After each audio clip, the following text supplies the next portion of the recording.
મિત્રો, સુરમા ભોપાલી 8 ચોપડી પાસે જાહેર સભાના એક મંચ પરથી હમણાં એવું કીધું કે ગાયની કોઈ પણ વ્યક્તિ ખબરદાર જો હત્યા કરી છે તેનો ટાંટિયો ઠેકાણે નહીં રહે.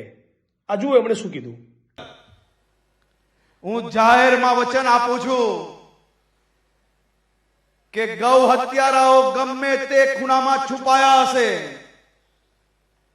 એની ચાલ બી બદલાઈ જશે, એને જીવનભર આ ગૌ માતાની આસ્થાનો અંદાજો આવશે. પણ હકીકત એ છે કે ગુજરાતની અંદર અદાણી સહિત અનેક પૂંજીપતિ ઉદ્યોગપતિઓને ચરિયાણ માટેના ગૌચરો મફતના ભાવે પધરાવી ગુજરાતના ગૌધનનું નખોદ વાળી દેવામાં આવ્યું છે. મુદ્દા નંબર 2, આજ ભારતીય જનતા પાર્ટીની સરકાર વિશે ઇલેક્ટોરલ બોન્ડ્સના એટલે કે ચૂંટણીના ફંડના જ્યારે ખુલાસા થયા ત્યારે એ વસ્તુ રેકોર્ડ ઉપર આવી કે આ ભારતીય જનતા પાર્ટી જે ગાય માતા કી જયનો નારો તમારા અને મારાથી પણ વધારે બોલાવે છે, આ જ ભારતીય જનતા પાર્ટીની સરકારે ગાયના માંસનો વેપાર કરનારી બીફ એટલે કે ગૌમાંસને એક્સપોર્ટ કરનારી કંપની જોડેથી ચૂંટણીમાં કરોડોનું ફંડ મેળવ્યું છે. આ દંભીઓને ઓળખી લો, આ સુરમા ભોપાલીઓને ઓળખી લો.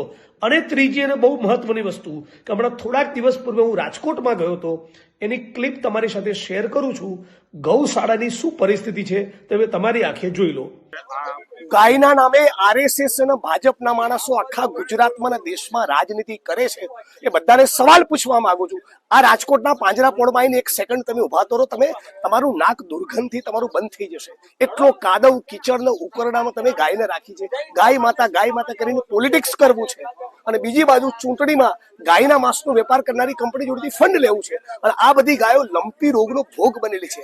આજથી થોડાક વર્ષો પૂર્વે રાજકોટ શહેરમાં 1.5 લાખ જેટલી ગાયો હતી અને અત્યારે 15,000 ગાયો નથી બચી. આ ભારતીય જનતા પાર્ટીના પાપ અને ભ્રષ્ટાચારના કારણે. આ પાંજરાપોળ આવું હોય, આવી રીતે તમે આપણા દેશના પશુધનને રાખો છો. કાદવ કીચડ ઉકરડો પરિસ્થિતિથી જોવો, શરમ આવી જોઈએ ભાજપને.